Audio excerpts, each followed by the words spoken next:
Greetings and welcome to Spiritual Magic Journey. This is your weekly oracle card reading for August 26th through September the 1st, 2019. I am using the Crystalwind Oracle deck by Antonio de Liberato. The artwork is by Lisa Iris. And yes, let's ring our bells here. We are transitioning out of August, the last week of August, and going into September. So we're going to see what energies and messages want to come through, Spirit, for the last week of August. Wow, we're going to be upon fall here in no time. No time, I'm telling you. Time is just, I know it's an illusion, it don't exist, but we do follow it here. And it is definitely going fast. Okay. So what messages energies want to come through? Guys, I hope you're having a beautiful and wonderful week. Hope all your blessings are coming true. And hello to everyone out there that is watching. Okay, so I will be drawing the usual 3 cards. So you just let your intuition guide you and choose a card, or just listen to all 3 messages. I'm sure something will definitely resonate with you. So just relax, let your intuition guide you, sit back and listen to your message to see what is coming through. Are we ready? Okay.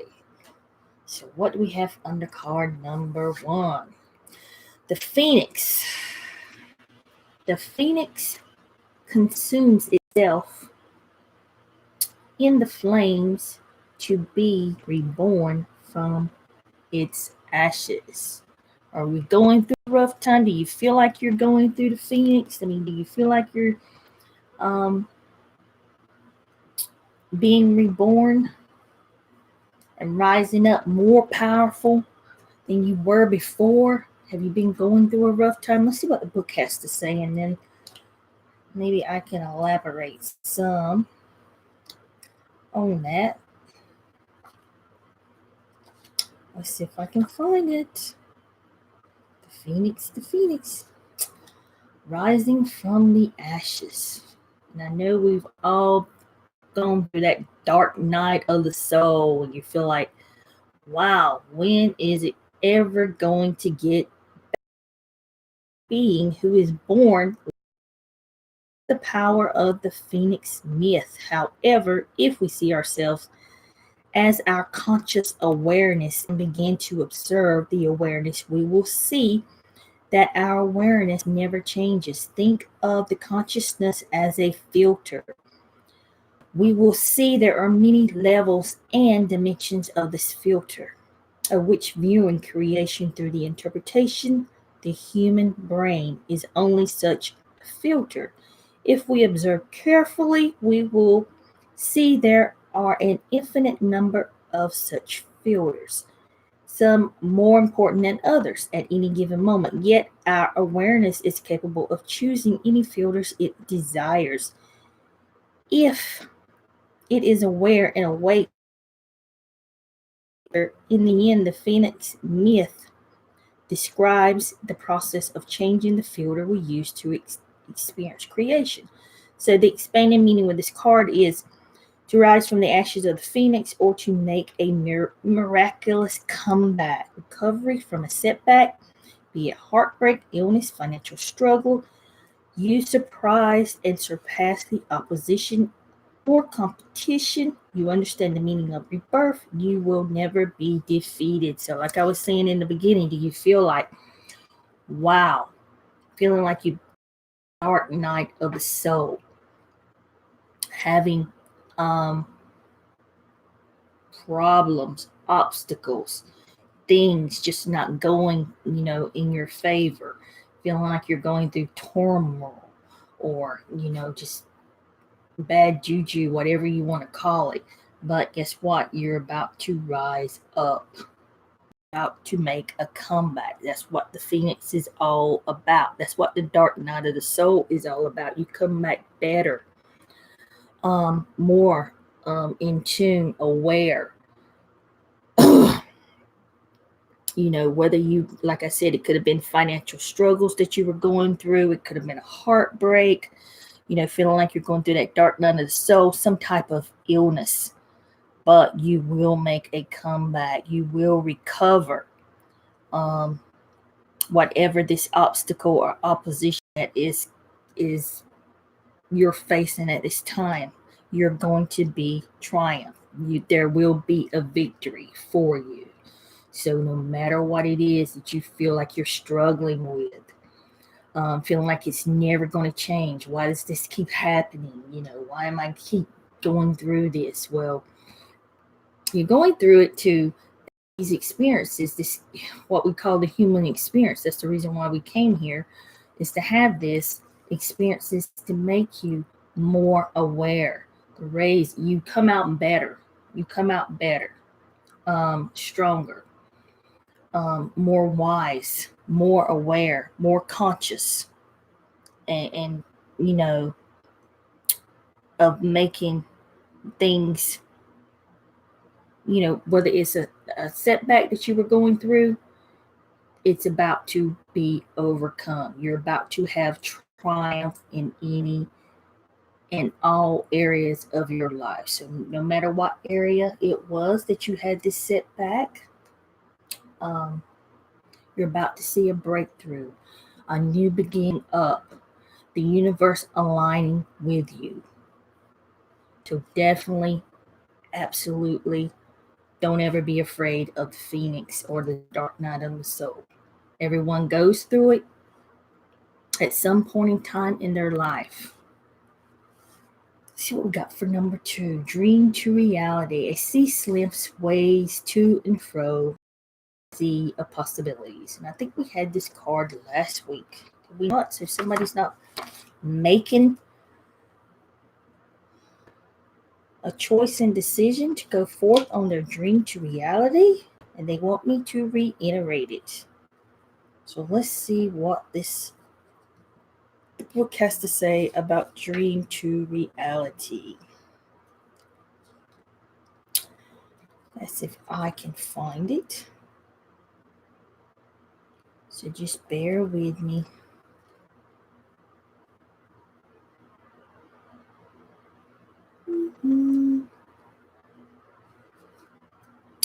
Make a decision. Somebody hasn't made a decision out there that's in the sound of my voice. A sea slips ways to and fro in the sea of possibility. Sea slips are elemental associated with the spiritual dimension of the sea. They symbolize the ebb and flow of emotions and activities such emotions inspire. These beautiful creatures are irresistibly drawn to creative souls. Sea slips instill the dreams of artists and poets. The visions in the slips cannot express them on the material plane. Slips await your call to assist in magic associated with water. What would you manifest? Are you more in love with the dream or an ideal than the actual achievement?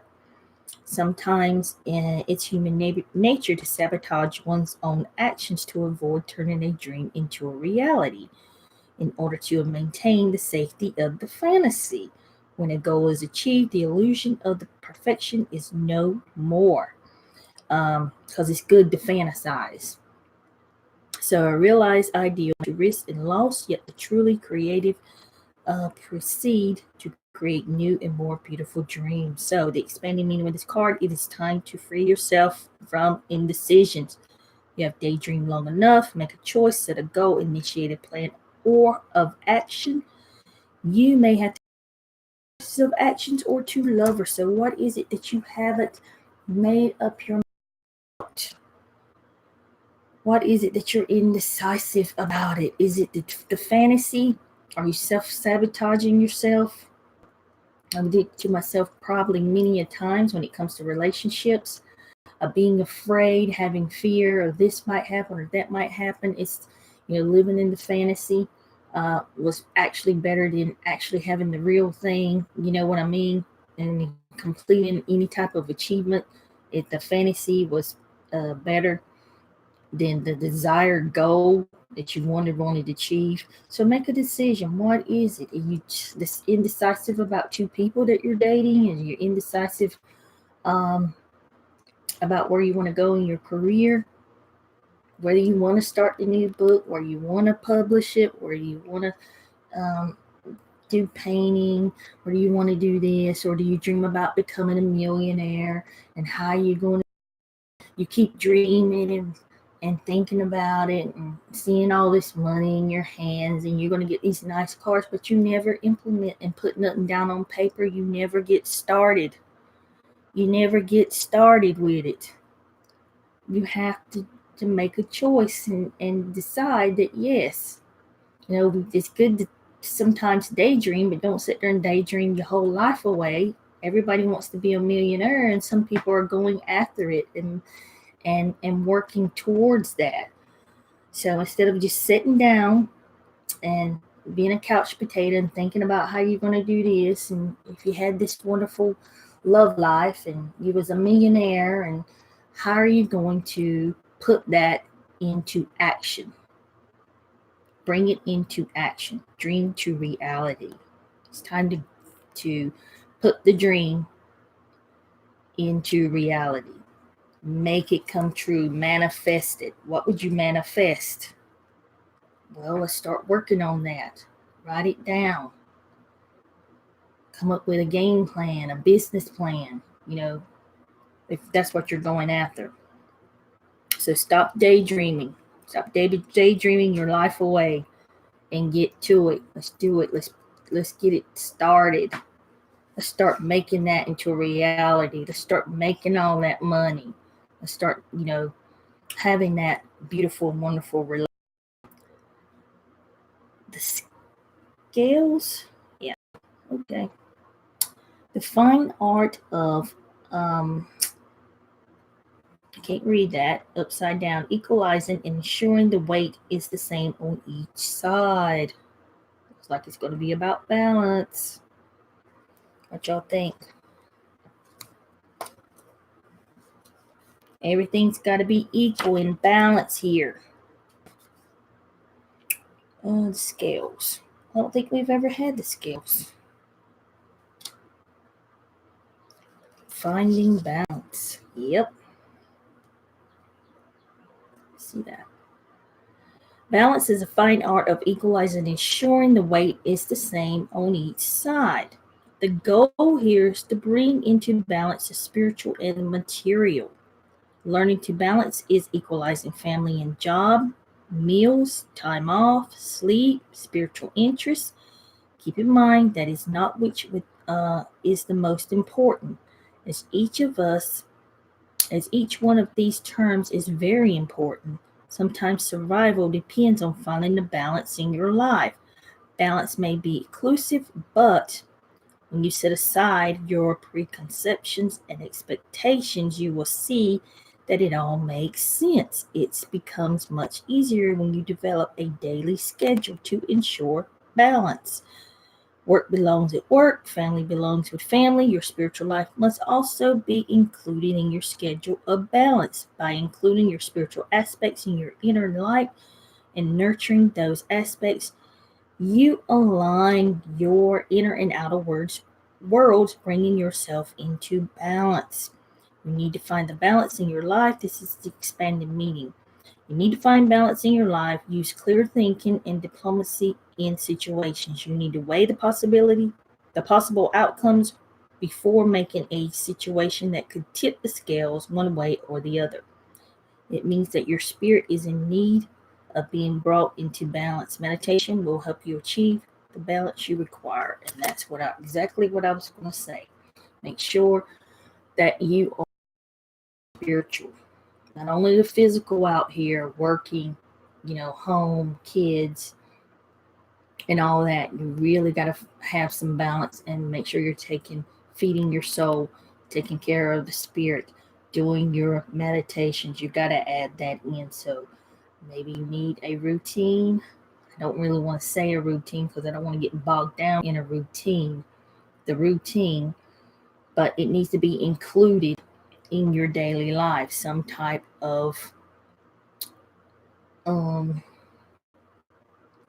some type of meditation. So, are you working too hard and then bringing that home?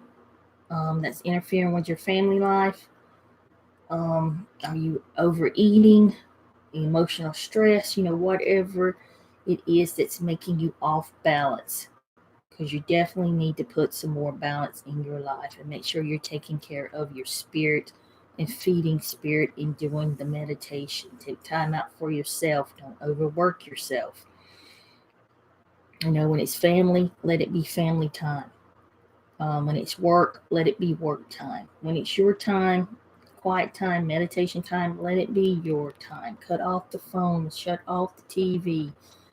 Go for walks in nature, do some grounding. Whatever it is that you can do, look at your life, see the areas that you need. You're exhausted, fatigue, burnout on this. That means you're unbalanced, and you need to find that. And if you're making decisions, make sure they're fair and just, especially if they include others. If other people aren't involved, I must say that. Make sure they are fair. So, I know I've said this before, but definitely would like to probably go on Facebook. I'm going to say sometime, probably in the next week. I'll post it ahead of time, and I want to do some readings and pull some cards for you guys. But I'm going to leave it with this, and maybe I'll be back with Sacred Traveler tomorrow night. Love each and every one of you. Hope this helps you in your journey through life. Blessings, my friends, and namaste.